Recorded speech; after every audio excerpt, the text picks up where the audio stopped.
Diyos marhay na hapon. Ako si Mark Mendoza. Uya ang bareta sa oras na ini. Mayo na nin buhay ang 18 anyos na si Iris May Payonga kan Barangay Marupit, Camaligan, Camarines Sur na nae-report na missing kang nagtalikod na aldaw. Kang nadiskubre sa maduot asim puwerang parte kan Barangay Kadlan Pili, Camarines Sur kan Suudma. Uya man ang report ni Melvin Machado.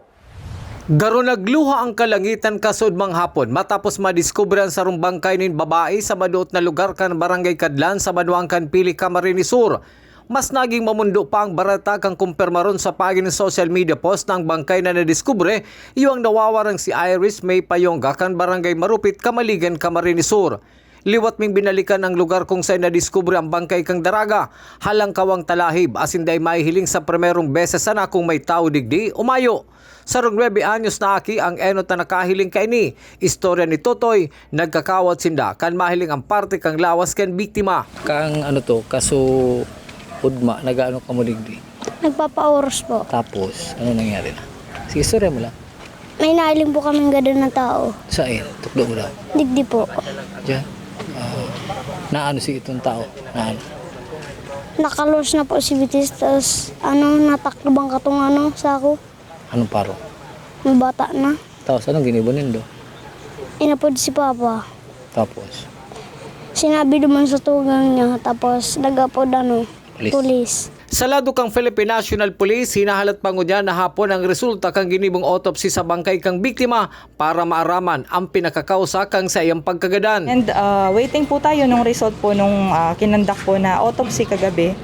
So probably po baka mamaya pong hapon lumabas na po ito para makapagbigay po tayo ng statement, solid statement po, information na ito po kung ano po talaga yung cause of death niya.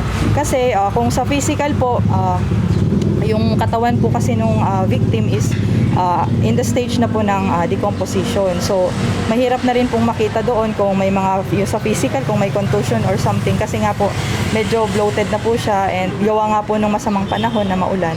Mientras tanto, nakaburo lang sa chapel kang Barangay Marupit sa Banuanin, Camaligan, Camarines Sur ang bangkay kang daraga. Para sa GNN, TV48 Naga, Melvin Machado, Newsbreak. Mientras tanto, amay na pagkaaga kan magpaluwas man ang bareta mapadapit sa sarong persona na pinag-iimbestigaran kan mga otoridad. Kasumpay ka na diskubring bangkay sa Barangay Kadlan Pili, Camarines Sur. Ini pinagkukonsiderar subuot na person of interest. May follow-up report si Melvin Machado. Sarong 18 anyos na parapadyak ang kaputkunyan Kampili Municipal Police Station matapos sa report kang sarong opisyal kang barangay na posibleng may pagkaaram subot sa pagkagadan kang biktimang si Iris May Payonga na nadiskubring bar na ninbuhay kasubang hapon sa madut na lugar kang Barangay Kadlan sa Banuangkan Pili, Camarines Sur.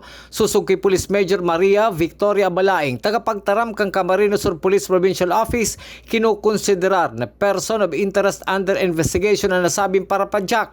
Apersa sa iya, igwa pang ibang person of interest ang PNP na pinagkuananin pahayag. May nag-report po sa atin na kagawad and nakikipag-cooperate naman po itong person of interest natin. And yung may iba pa naman po mga persons of interest na nakuha na natin ng statement para po maging corroborative po yung statement nila, maging solid po yung case na hinahanda natin. Nagpapadagos man ng pag-review kang gabo sa CCTV footage sa nakuha kang PNP Pili hali sa mga pribadong establishmento sa lugar para mas mapapusog subot ang kasong isasangat sa daipabistadong suspect. On process po yung ating pag-review ng CCTVs kasi nag-request po tayo kagabi ng about dito sa mga review ng CCTVs, ay copies ng CCTVs and yung ibang mga private establishments and individuals na merong kopya po doon sa area na po pwede rin pong makapagbigay ng information na makakapagdagdag po para ma-file po natin yung case at ma-solve po natin itong kaso na to. Ang Pili Municipal Police Station ang lead unit sa pag-imbestigar ka nasabing kaso matapos na sa sakop nindang lugar madiskubre ang bangkay kang biktima. Para sa GNN TV48 Naga, Melvin Machado, Newsbreak.